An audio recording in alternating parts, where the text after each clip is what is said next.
We are Group 7 and my name is Nguyễn Hà Jane. Now we will talk about data-driven marketing. Okay, so let's go through the agenda, which is first we will know about the overview of data-driven marketing. Second is we will know about the benefit, and then we will know about the challenges and how to take the data drive abroad to marketing. And the last part is let's go through some example of data-driven marketing. Okay, for the first part is overview of data-driven marketing. We will know the definition of it, and let's see what it means.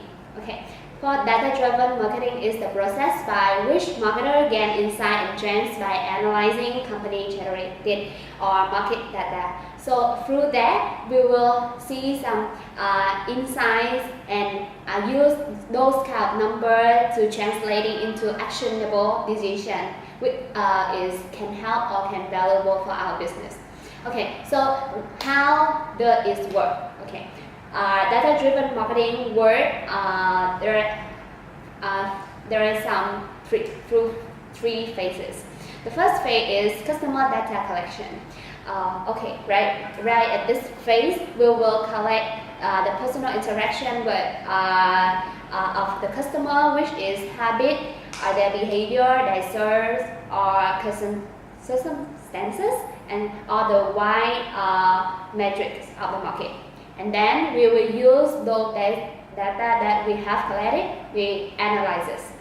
So to extract the customer insight and the trends. And then after analyze those data to see the customer insight and the trend, we will use those kind of information to make marketing decisions.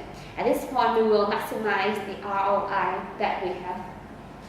Okay, so there are some examples of data-driven marketing that I can tell you, which is we can easily see in our daily life.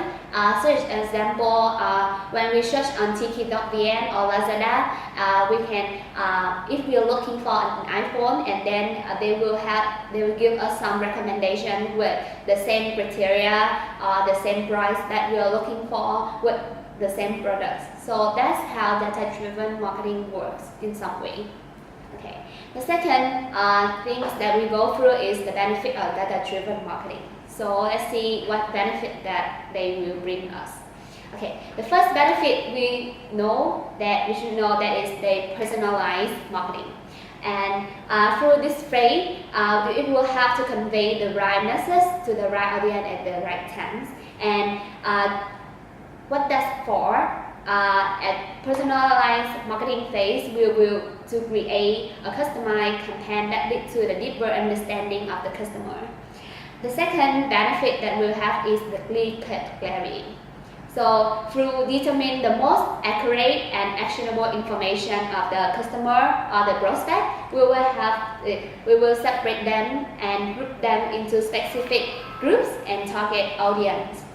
And the third benefit that we need to go through is the multi-channel experience, because we have a lot of channels that help us a lot in this. So we will reach its recipient in the perfect place and at the perfect time.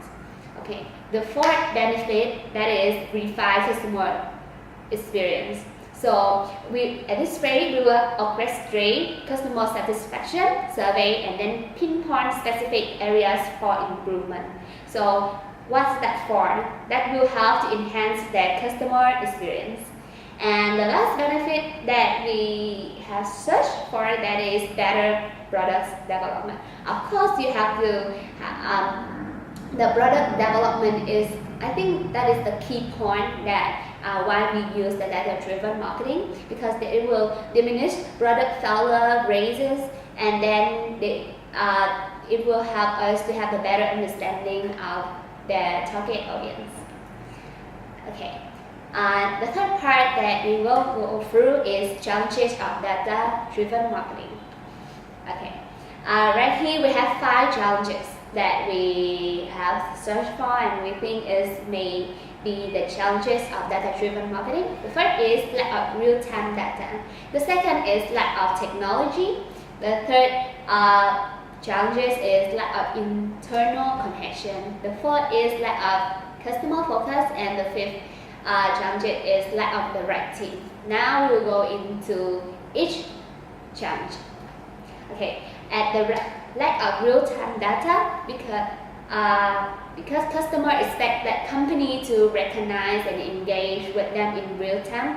But unfortunately, few marketers are able to act this quickly. So there is a survey of 7% more than 260 marketer surveys that they just able to deliver real time. So 7% is a really small number in this case. So, and the real-time data flow of information, they need to be in line with the customer engagement platform.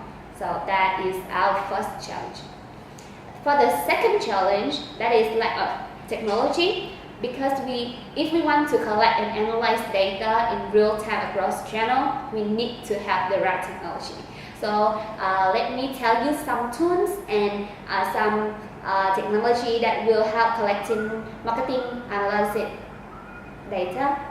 The first technology is search engine optimization, we also know as SEO tool. There's also some example of SEO tool here is SEMrush or Kissmetrics or the Mossbro. The second is the social media platforms such as Facebook, YouTube, Twitter, and LinkedIn that will offer their own free analytics. The third tools I want to introduce is the search engine marketing, we also know as SEM.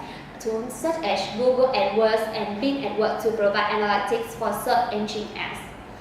The fourth tool is display ad platforms such as the Google AdWords, the Facebook ads, the Bing ads, or Taboola or Outbrain.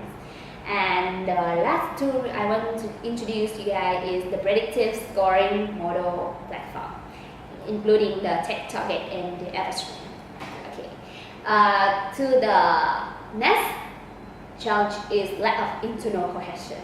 So internal cohesion can hinder the implementation of the company strategy. There are some three very common internal factors that happen around. That is the lack of senior level support. The second is failure to embrace the customer-centric culture. And the third internal factor that we may see around is the inadequate budget. So, but besides that, the lack of cohesion across department can also cause a problem. For the fourth challenge is lack of customer focus.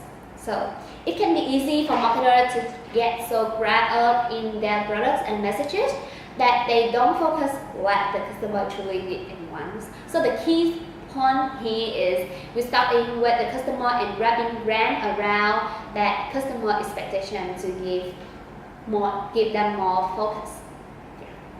And the last challenge that of this phase is lack of the right team. So due to the nature of the job or the skill required, it can be a bit challenging to attract the right type of staff that specialize in predictive analytics or audience amplification. To the next part is how to take a data-driven approach to marketing. Okay, there are three elements that we need to focus on: is the creative, which is the message. The second is the data, which is who will see the message and what do we know about the people as far as characteristics and their past interaction. And the last is the media, is when the message appears, which may also dictate the creative requirements. So with the data-driven digital marketing, you must combine all three elements. Okay, so the elements that should be considered here, that there is four elements that it should be considered. The first is the automate and the integrate. So here is we're trying to create an automated process that still allow for personalization. The second element is collaboration across the team. You have to ensure that the information is being shared across the department and the teams. The third element is monitor industry changes. So you have to stay up to date to the latest trend to know what people are up to. And the third is the fourth element is continued measurement. So the data-driven marketing should be constantly monitored and adjusted based on the result, the successes or failure that you are seeing. Okay, so depending on media channel, you can either first combine creative and data into the dynamic creative unit which operate independently of the media. And the second one, you can buy creative data and media within the confine of media platform into a campaign that targets. Okay, move to using dynamic creative ads, which is the first. Dynamic creative is a term commonly used in digital marketing, and it's simply another way of saying personalized content. Dynamic ads are built in real time when an ad request is sent to server and will pull differently creative elements based on the environment, the user, and other factors. Okay. So you can see dynamic creative ads mostly on fashion magazine, on some kind of fashion or trendy magazine about clothes, about makeup, kind of stuff. Yeah. And for the second is creative data and media. Those three are triple threat. With some programmatic creative setup, it's possible to set up a media platform, creative messaging, or targeting data together. So with a specific creative version will appear based on the data and the media parameter together, not just the parameter. Okay. Move to the final part of my presentation is the example of data-driven marketing. So I will give you 4 examples of data-driven marketing that you can easily imagine what is data-driven marketing is about. First is retargeting. So in Java data-driven marketing, we can look for people with the recent purchase history to find out their interest. Let's make example, if you book a hotel to go to Da Nang with this price at 2 million per night.